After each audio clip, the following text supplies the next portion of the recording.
Good morning. দেখতে পাচ্ছ ঘরটা অন্ধকার অন্ধকার, কারণ বাইরে ভালোই বলবো না, একটু একটু বেশ ভালো রোদ আছে। আজকে হচ্ছে সোমবার, অনেক দিন পর আমি সোমবারে ভিডিও স্টার্ট করলাম, আর এখন চায়ের কাপ হাতে ভিডিও স্টার্ট করেছি।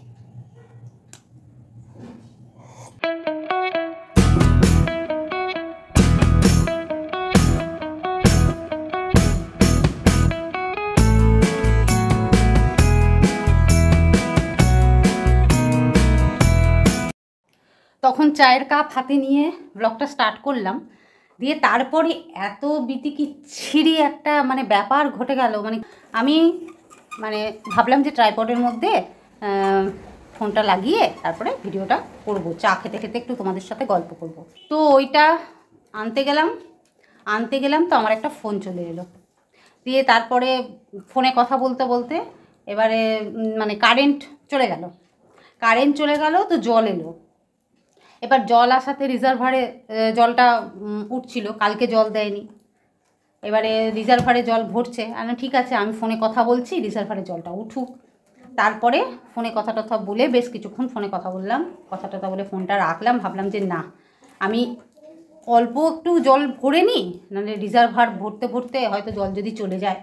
পাইপ লাগালাম, ওই একটা গামলা জল ভরলো, জলটা চলে গেল। দিয়ে ভাবলাম রাস্তার কলে তো জল পড়ে যায়, রয়েছে, সবার ভরা হয়ে গেছে। রাস্তার কলে দেখলাম যে ফাঁকাই রয়েছে, তো রাস্তার কল থেকে তাহলে পাইপটা লাগিয়ে জলটা ভরে নিই। রাস্তার কলে গিয়ে পাইপটা লাগালাম, জলটা চলে গেল। কপাল, এক একদিন এমন এক একটা ঘটনা ঘটে, কোনো দিকেই যেন মনের মতন কাজ হয় না। আর এর জন্য আমি কার ওপর রাগ করবো, কাকে মেজাজ দেখাবো, সেরকম কেউ নেই। এদিকে কারেন্ট অফ, 1 ঘন্টা ধরে, 1 ঘন্টার বেশি হয়ে গেল কারেন্ট অফ। ওদিকে জলও নেই, জল নাই, কারেন্ট নেই, এইরকম অবস্থা। এইরকম পরিস্থিতি এক এক সময় এমন এক একটা ঘটে না, যে কি বলবো। তোমাদের কাছে এই মনের কথা বলে শুধু মনটাকে হালকা করা ছাড়া আর কোনো উপায় নেই। এই মানসিক শান্তি পাওয়া যায় না, আর কিছু না। এগুলো গুছাবো, শুকনো সব। কারেন্টটা চলে যাওয়াতে বেশি, জল নেই, তার জন্য আমার কোনো অভাব হবে না। কারণ এই যে ঘরে এই কলে যদি জল নাও থাকে, সঞ্জয় আসবে, কোম্পানির কল আমাদের জিন্দাবাদ। কোম্পানি কলে যদি জল থাকে, কোম্পানি কল থেকে 4 গ্যালন জল নিয়ে আসলে ব্যাস হয়ে যাবে, রান্নার হয়ে যাবে, মুখ ধোয়ার হয়ে যাবে, সবই ওগুলো হয়ে যাবে। আর এই যা জল দিচ্ছে, পুরো ঘোলা নোংরা জল, তাকে তো আবার সেই ফিটকিরি দিয়ে পরিষ্কার করতে হচ্ছে। এত খাটনি বেড়ে গেছে, এক্সট্রা খাটনি বেড়ে গেছে। আর এই পাখার হাওয়া করে করে কি বলবো, মেজাজটা না ঠিক রাখা যায় না, এত এক একদিন বিচ্ছিরি। ভাবলাম ভিডিওটা স্টার্ট করে দেখাবো যে কালকে বিগ বাজার গিয়েছিলাম, কি কি জিনিস কিনেছি। কিন্তু এই যা লাগিয়েছে না, এ কিচ্ছু আর ইচ্ছা করছে না যে এই জিনিসগুলোকে আমি আর নাড়াঘাটা করব। দাঁড়াও, ব্যাক ক্যামেরা করে দেখাই। এখন তো পুজোর সময় অনেক কিছুই অফার চলছে, কিন্তু যেগুলো অফার চলছে সেগুলো হচ্ছে কসমেটিক্সের উপর। আর ওই কসমেটিক্স অফারে যে কসমেটিক্সগুলো রয়েছে আর কি, অত দামি কসমেটিক্স কিনে পড়ার মতন কি বলবো আইঠান আমার নেই। ল্যাকমির ওপরে অফার চলছে। আমার বাবা 30-40 টাকার নেল পালিশ, ওটাই জিন্দাবাদ। আর দেখো, দুটো সানলাইট কিনেছি, একটা আমার জন্য আর একটা আমার পিসি শাশুড়ির জন্য। পিসি শাশুড়িকে দিয়ে চলে এসেছি। আর এই সানলাইটে অনেকটা অফার চলছে, অনেকটা কম আর কি, 2 লিটারের এটা, তো অনেকটা ডিসকাউন্ট আছে সানলাইটের উপরে। আর এই একটা বিস্কুট, এটা এই প্যাকেটটা তো আনি, কিন্তু এটা ডিজাইনটা অন্যরকম, এটা ভালো লাগলো। এটা সেরকম অফার নেই, কিন্তু এটা তো নিই, ভালো লাগে খেতে, তাই। আর পুজো আসছে, তো এই এক একদিন এক একটা আর কি ব্রেকফাস্টে বানাবো, তাই একটা ম্যাগি কিনলাম, একটা ইপ্পি কিনলাম, চাউয়ের গোটা প্যাকেট আছে। আর এইগুলো ভালো লাগে আমার চা দিয়ে খেতে, এগুলো দুটো কিনেছি। আর একটা আমি চায়ের সাথে অল্প একটু আর কি প্যাকেটটা কেটে খেয়েছি। আর এই ব্রাশগুলো এত নরম, আগেরবারে একটা 3টের প্যাক কিনেছিলাম। তো সঞ্জয়ের তো এই ব্রাশ খুলে মেজে আবার দোকান থেকে অন্য ব্রাশও চলে এসছে। তো এবারে 4টের কিনলাম, আর একটা পেস্ট ফ্রি থাকে এর সাথে, দেখতে পাচ্ছ। এই একটা, আর আর কি আছে, ও এই যে কিশমিশের প্যাকেটটা। এই প্যাকেটটা অনেক দিন যায়, তাই ওখান থেকে বড় কিশমিশের প্যাকেটটাই কিনি। আর একটা কেক ছেলের টিফিনের জন্য।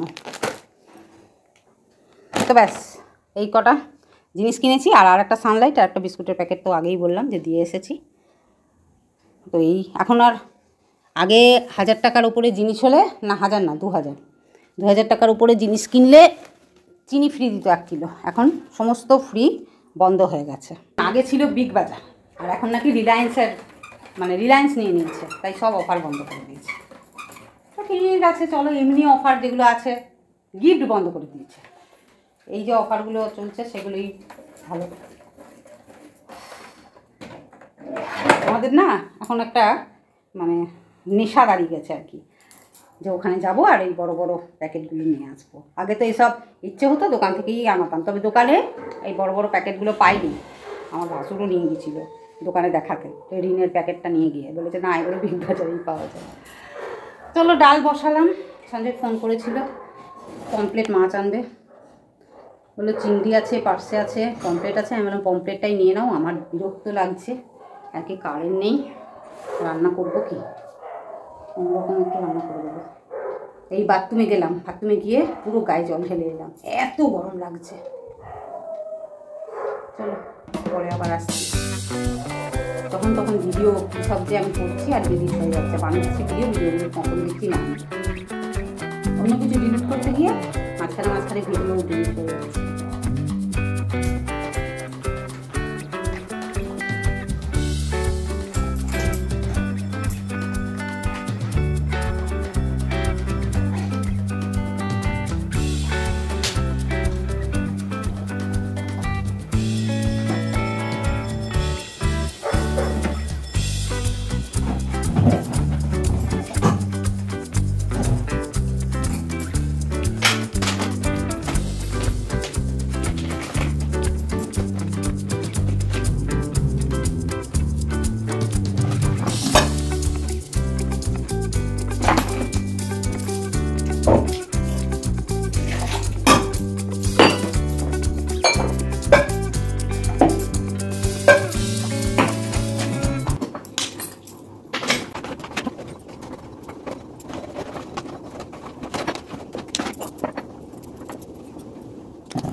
এই হচ্ছে পমপ্লেট মাছ।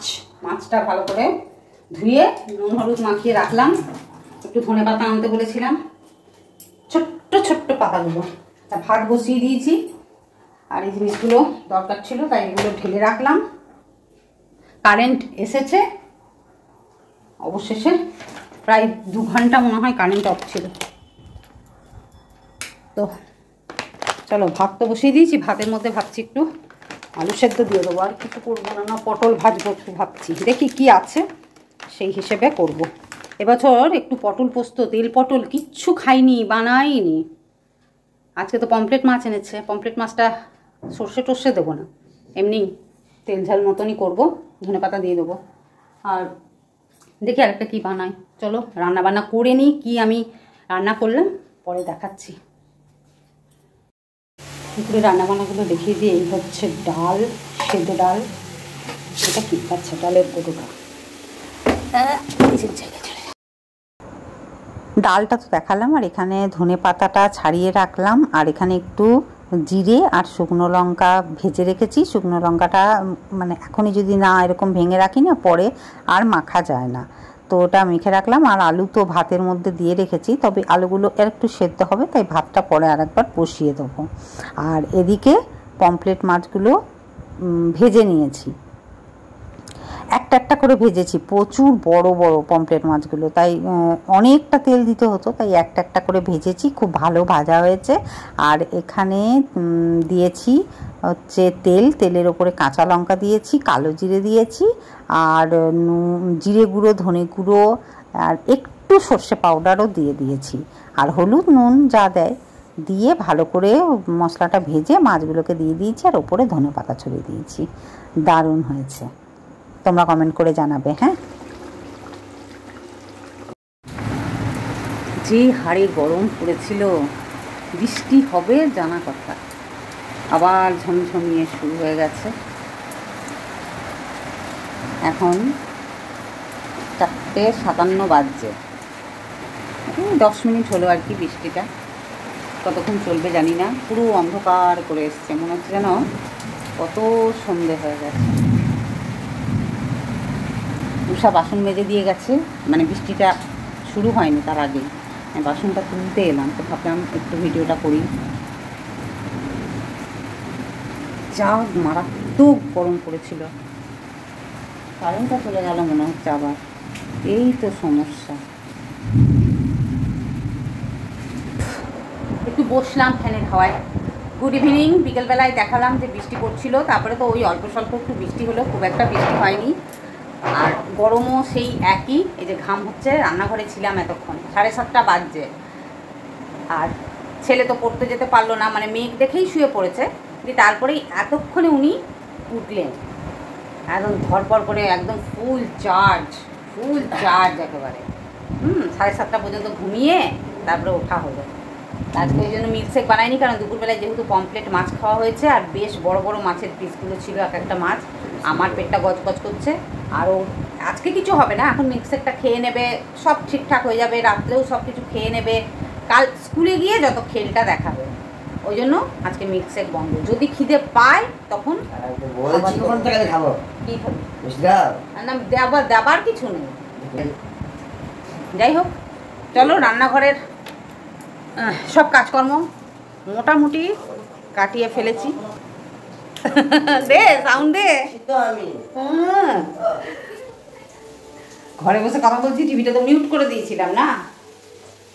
আর ওনার এখন ফেভারিট সিরিয়াল হচ্ছে, তাই জন্য তো ঘুম থেকে ধরপড় করে উঠেছে।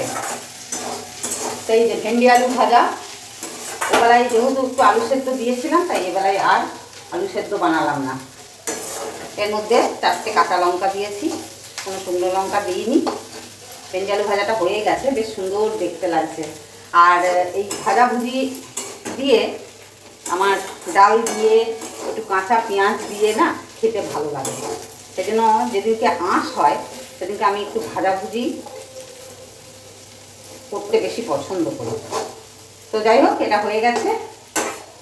একটু বেশি করে তেল দিয়েছি, তো তেলটা ঝরাতে দেবো, মানে সাইড করে দিলাম, তেলটা ঝরে যাবে। ডালটা গরম করে নিয়েছি, আর এখন তো কিচ্ছু খেতে ইচ্ছেও বাবা দেখা যাচ্ছে না।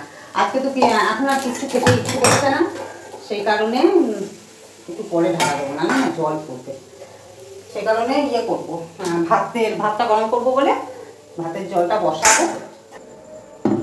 কিছু মশলাপাতি শেষ হয়েছিল, দিয়ে সেই কোটোগুলো ধুয়ে নিয়েছি। আমি যখনই কোনো মশলা শেষ হয় সেই কোটোটা সাথে ধুয়ে তারপরে আবার মশলা ঢালি। ওই নোংরার মধ্যে, মানে নোংরা মশলার কোটোর মধ্যে মশলা ঢালতে ঢালতে না কোটোগুলো একদম বিচ্ছিরি হয়ে যায়, আর লাস্টে গিয়ে তখন সেই কোনো একদিন এক গাদা কোটো বাটা নিয়ে সেই বসতে হবে, জিরেটাও ঢালতে হবে। এখন আর ইচ্ছা করছে না, গরম লাগছে প্রচণ্ড। রান্না আজকে থাকা কি সামনে মিষ্টির প্যাকেটও তো আছে একটা, আজকে এনেছে দেখ। আর এখানে যে কাজু কিশমিশ আমন্ড সব ভিজিয়ে রেখেছিলাম, কিন্তু আজকে তো আর দিলাম না। হ্যাঁ কালকে কাজু কিশমিশগুলো হ্যাঁ সে দিতে পারি। আমি ভাবছি স্কুল যাওয়ার সময় বলছি সে খেয়ে চলে যাবো। দিয়ে বাবা খোঁপার ভিতর থেকে চুল বেরিয়ে আসছে, কি অবস্থা। মিষ্টির প্যাকেট নিয়ে বিছানায় চলে এসেছে। খোল ওটা, এখানে একটা তো রয়েছে, ওটা খাবি? তুমি তো বললে এটাকে দেখতে। ও অম্বলের একদম ডিপো। দেখো, চলো মিষ্টিগুলো রেখে দিই ফ্রিজে। আমারও একটা খেতে ইচ্ছে করছে, কিন্তু পেটটা বড় গজগজ গজগজ করছে। এটা এবারে ঢাকা দিয়ে দিই, যদি একটু বাড়ে তাহলে কালকে সকালবেলায় ছেলেকে 2টো রুটি বানিয়ে দেবো, আর ওই আলু ভাজা দিয়ে দেবো।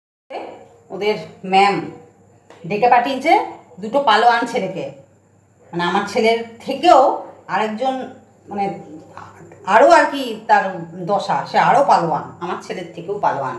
দিয়ে দুজনকে ডেকে পাঠিয়েছে, ডেকে পাঠিয়ে এবার তাদেরকে, যে মনিটারকে তার সাথে ডেকেছে, মনিটারকে ডেকে বলেছে এবার ওরা কী টিফিন নিয়ে আসে, যে এইরকম চেহারা, বলেছে রুটি আলু ভাজা আনতে পারো না, বলছে রুটি আলু ভাজা খেলে গ্যাস হয়, ঘরে খেলে হজম হয়, আর স্কুলে নিয়ে এলেই আমার গ্যাস হয়ে যায়, তখন এই প্রবলেম হয়।